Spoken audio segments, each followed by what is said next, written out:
Cuando uno es serio con el Señor para tener la vida de iglesia, no hay necesidad de que alguien le diga lo que debe hacer, sino que algo en su interior le revela todo el tiempo todo lo que no corresponde con la vida de iglesia. Siempre nos está diciendo, eso no es apropiado para la iglesia, ni eso tampoco. Despojaos de la vieja manera de vivir y vestíos del nuevo hombre. Bienvenidos al estudio Vida de la Biblia. La Biblia es un libro de vida, y esta vida es una persona viviente, el Cristo maravilloso y todo inclusivo. Los invitamos a que visiten nuestra página de internet, radiolsm.com, y allí podrán escuchar gratuitamente todos los programas radiales del Estudio Vida. Tenemos en el estudio una vez más a nuestro hermano Eric Romero. Es siempre un placer tenerle con nosotros, hermano. ¿Qué tal si saluda a la radioaudiencia? Gracias por invitarme a compartir otro estudio vida del libro de Génesis. Bueno, Eric, hoy continuamos con la meta y el tema de toda la Biblia. Algo que hemos visto a través de todos los estudios vida es que cada porción en la Biblia es consistente, ya que nos lleva a una meta y a un propósito. Qué maravillosa es la Biblia, ¿verdad? Sí lo es. Me gustaría leer como respuesta a este comentario lo que Pablo le dice a Timoteo en 1 de Timoteo 1:3. Te exhorté al irme a Macedonia a que te quedases en Éfeso, para que mandases a algunos que no enseñen cosas diferentes. Y el versículo 4 afirma la enseñanza única de la Biblia que necesitamos predicar. Esta es la enseñanza de la economía de Dios. Cualquier otra enseñanza que no sea la economía de Dios es enseñanza diferente. Esto nos muestra que toda la Biblia habla solamente de una sola cosa, la economía de Dios. Pero, ¿qué es la economía de Dios? Cuando decimos economía, no nos referimos a la economía de dinero o cosas materiales. En el idioma griego, esta palabra mencionada en el versículo 4 es oikonomía, la cual está compuesta de dos palabras, oikos, que significa casa, y nomos, que significa ley. Al unirlas, tenemos la ley de la casa, o ley doméstica, que denota un manejo doméstico, un gobierno familiar, o sea, la administración de la casa de Dios. Lo siguiente es una definición de la economía de Dios. La economía de Dios es Dios en Cristo como Espíritu, quien se dispensa en su pueblo escogido y redimido para producir una casa donde Él mora en el hombre y el hombre mora en Él, con el propósito que Dios sea expresado en este universo. Hasta ahora se han mencionado 8 personas destacadas en Génesis. Con Adán vimos la creación de Dios. Con la octava persona, Jacob, vimos la morada de Dios. La Biblia comienza con la creación y concluye con la morada de Dios. El propósito de la creación es que Dios pueda obtener su morada. La creación es el medio para que Dios obtenga una casa, a fin que Él pueda morar en el hombre y el hombre pueda morar en Él, con miras a ser expresado maravillosamente y mostrar su gloria en este universo. Eric, ambos hemos utilizado la palabra maravillosa, y en verdad, hoy tenemos un estudio vida maravilloso. Muchas gracias, Eric. Bueno, prestemos atención a los comentarios de nuestro hermano Lee para ver cuál es el tema de la Biblia. Adelante con nuestro estudio vida de hoy. Todo el Antiguo Testamento es un relato de solamente 2 asuntos, el tabernáculo y el templo. Luego, en el Nuevo Testamento también se mencionan los dos. Jesús fue el tabernáculo y la iglesia hoy es el templo. Y al final de todo esto está la Nueva Jerusalén. La Biblia no es un libro sencillo, sino que contiene docenas de capítulos. Por supuesto que solo un capítulo puede tener muchos temas. Pero, ¿cuál es el tema de la Biblia? La Biblia nos habla de 8 personas principales, desde Adán en la creación de Dios, hasta Jacob con la casa de Dios, Betel. Y después de esto tenemos el tabernáculo, que en tipología es la casa de Dios, y finalmente tenemos el templo de Dios. El tabernáculo y el templo son tipos en el Antiguo Testamento, y luego en el Nuevo Testamento tenemos la realidad de ellos, que es Jesús. Y después está la iglesia como el templo de Dios, y todos estos se consumarán en la Nueva Jerusalén. En Apocalipsis 21 podemos ver la descripción de la Nueva Jerusalén.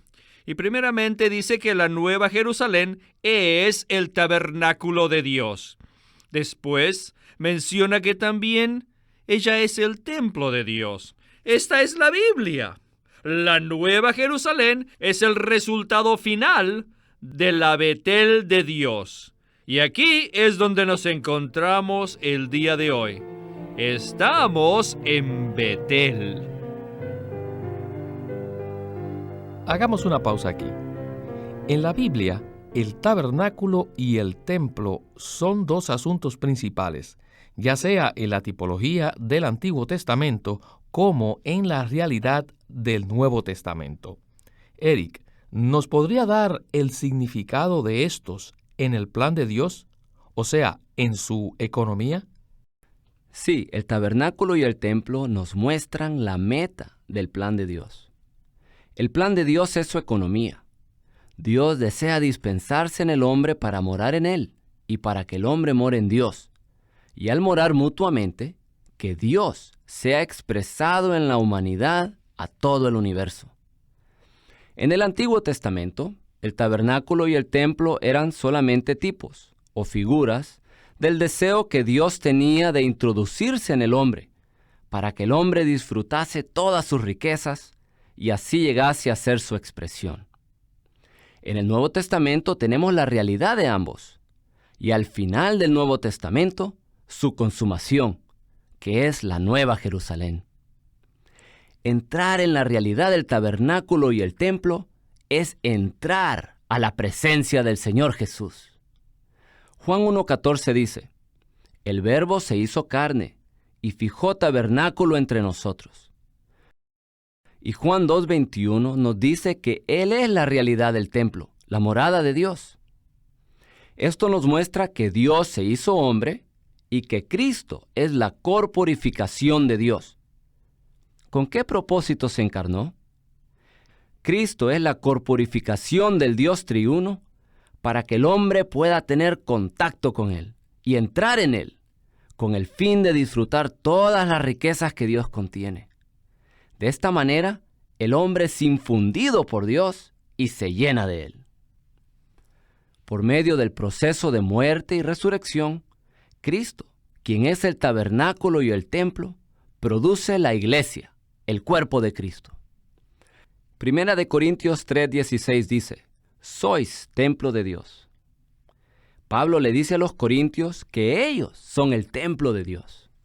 Ahora la iglesia es el templo de Dios, la expresión de Dios a todo el universo. Y al final, por la eternidad, la Biblia declara que la Nueva Jerusalén es el tabernáculo de Dios. Nosotros, los escogidos y redimidos, llegamos a ser el tabernáculo de Dios, donde Él mora. Además, en la Nueva Jerusalén, Dios, en Cristo, como Espíritu, es el templo, para que nosotros moremos en Él. Esta es una morada mutua, donde nosotros moramos en Dios y Dios mora en nosotros, a fin que Él obtenga su expresión. En conclusión, esto nos muestra que el deseo de Dios y su meta es una morada. Él quiere que el hombre sea su morada. Él quiere morar en nosotros y quiere que nosotros moremos en Él. De esta manera, Él obtendrá una expresión en este universo. Muy bien, hermano. Gracias por sus palabras y regresemos a Witness Lee para continuar con el estudio Vida de hoy. Aquí hay algo muy extraño. Y esto es que Jacob vivió allí por muchos años. Y creo que en el capítulo 35 él tendría ya casi 100 años de edad. Por lo menos tenía más de 70 u 80 años. Pero ningún versículo nos dice que Jacob se examinó a sí mismo o que él hubiese aclarado su pasado. Nada. Más bien, Génesis 30 nos dice que Jacob estaba siempre suplantando, planeando cómo usar su habilidad de suplantar. Esto es lo que se menciona de él. Y tienen que saber que el cambio que se nota en Jacob en el capítulo 35 no es insignificante, porque esta fue la primera vez que la Biblia menciona a una persona que anda en la presencia de Dios para purificarse. No solamente se purificaba a sí mismo, sino que también lo hizo con toda su casa. Él les dijo a todos los que estaban relacionados a él que se purificaran para subir a Betel. En el capítulo 35, Dios no le dijo que tenía que purificarse de toda contaminación. Pero miren, a quien el Señor toca su corazón para hacer su morada, inmediatamente esa persona siente algo en su interior que le causa que se purifique de todo. Miren, uno puede aguantar el desorden, aún toda clase de contaminación en nuestra vida, y soportamos la manera de vida que va hacia abajo, o la manera de vida que va a la deriva, aún somos dejados. Pero cuando uno toca la iglesia, hay algo interno que nos toca el corazón y causa que nos purifiquemos. Cuando uno es serio con el Señor para tener la vida de iglesia, no hay necesidad de que alguien le diga lo que debe hacer, sino que algo en su interior le revela todo el tiempo todo lo que no corresponde con la vida de iglesia. Siempre nos está diciendo, eso no es apropiado para la iglesia, ni eso tampoco. Dígame, ¿por qué es que en el día que Dios le pidió a Jacob irse a Betel, inmediatamente Jacob dio órdenes a su familia y les dijo, quitad todos los dioses ajenos y limpiaos, mudad vuestros vestidos? Es decir, cambien su manera de andar, despojaos de la vieja manera de vivir y vestíos del nuevo hombre. No hay duda que este fue un punto muy impresionante. Cuando una persona es tocada por Dios acerca de su morada, en otras palabras, acerca de Betel, esa persona automáticamente sentirá que tiene que limpiarse y purificarse. ¿Qué tal si nos dice algo más al respecto, hermano? Sí, este punto es tremendo. En este capítulo hemos visto que Dios le dijo a Jacob que regresara a Betel, es decir, que regresara a la intención original de Dios, la cual es obtener su casa. Primera de Timoteo 3:15 declara que la iglesia es la casa del Dios viviente. Todos nosotros, los creyentes en Cristo, tenemos que regresar a la intención original de Dios. Hablando prácticamente, esto significa consagrarnos y entregarnos a Dios para que Él tenga una expresión práctica en esta tierra por medio de la iglesia, el cuerpo de Cristo. Necesitamos salir de toda división, reunirnos como la iglesia y vivir la vida práctica de la iglesia. Esto requiere una consagración absoluta.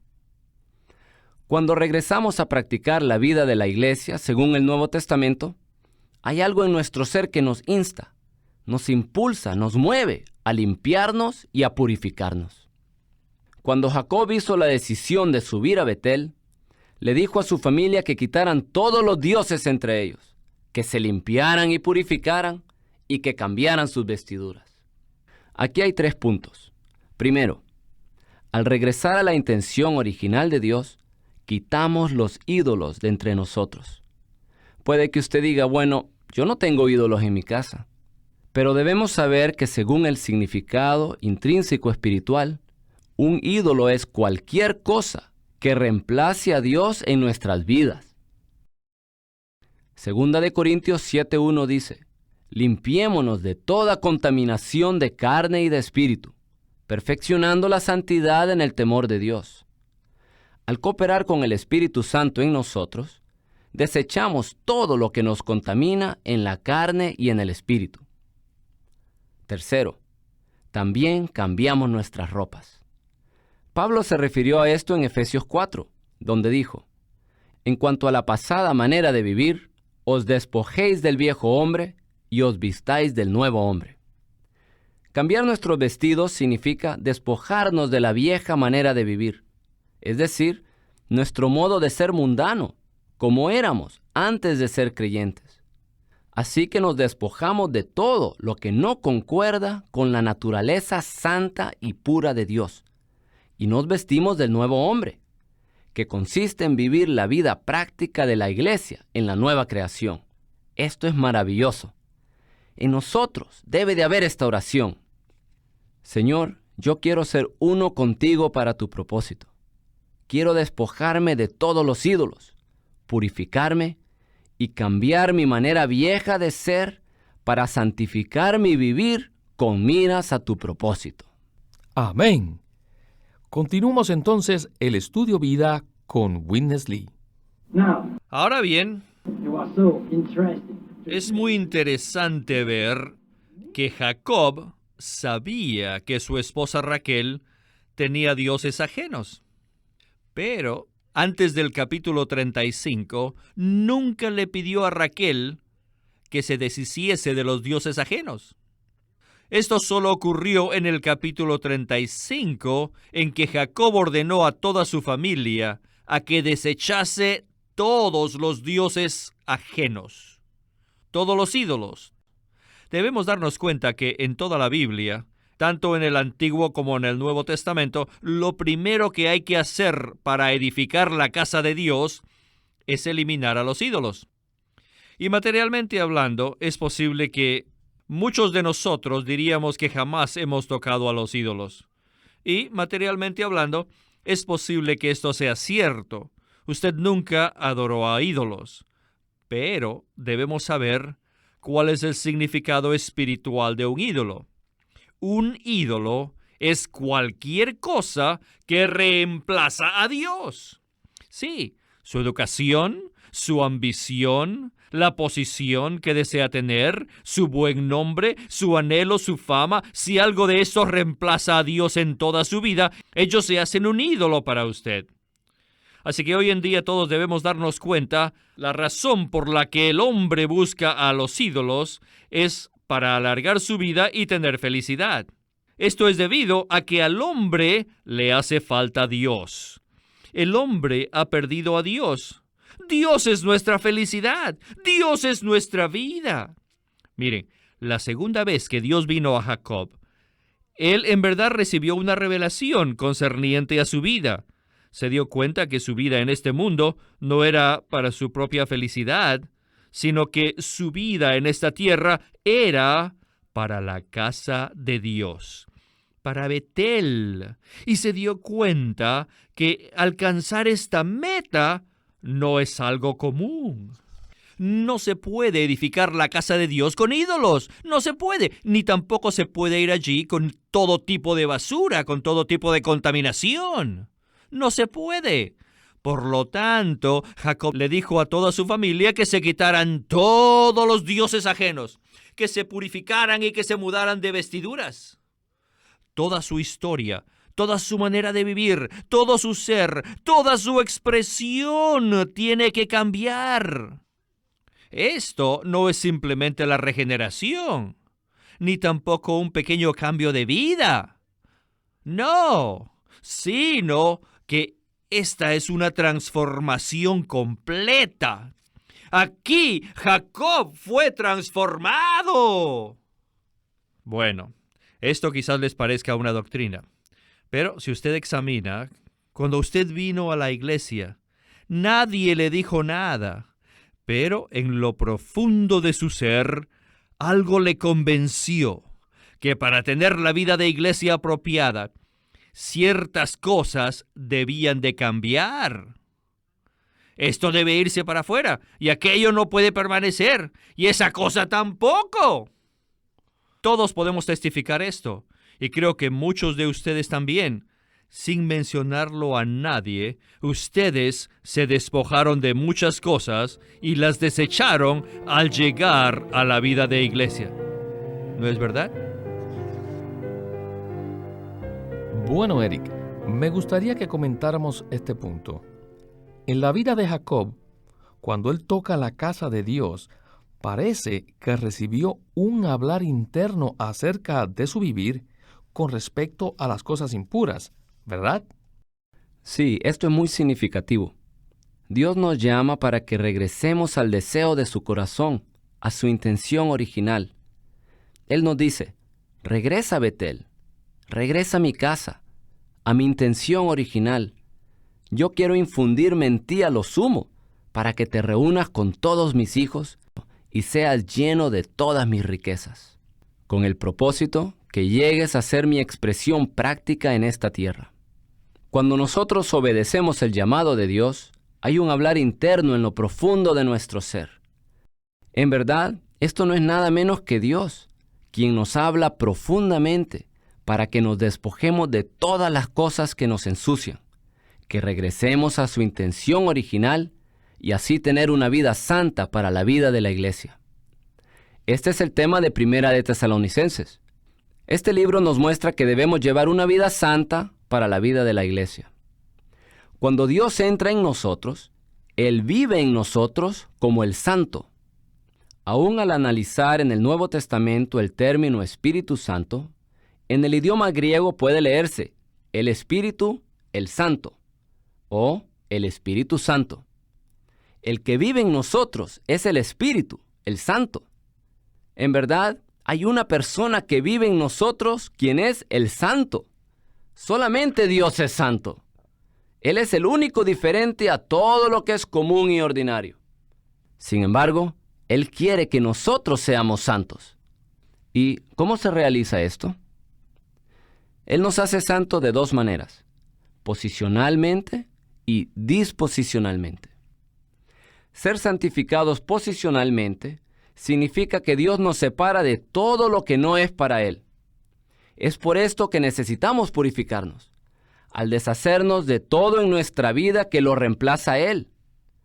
Podemos orar para tener un corazón puro, consagrado absolutamente para cumplir su voluntad.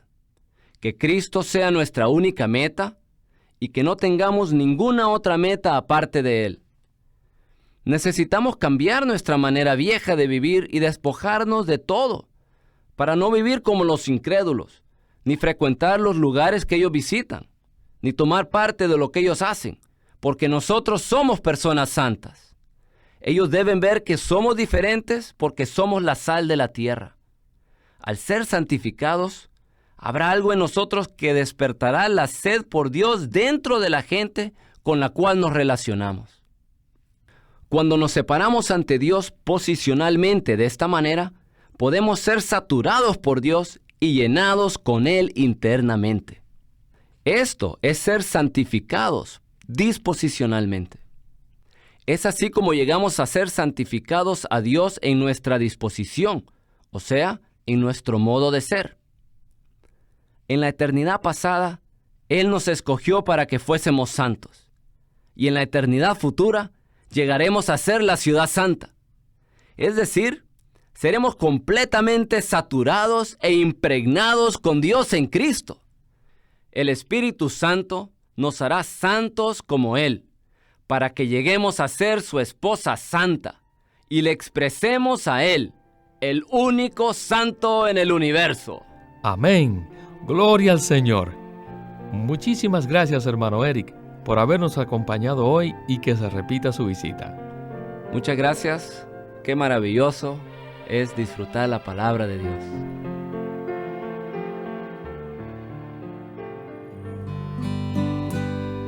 El Estudio Vida de la Biblia es una producción de Living Stream Ministry que presenta el ministerio de Watchman Nee y Winnesley. LSM tiene el agrado de presentar el libro La vida de asamblea por Watchman Nee.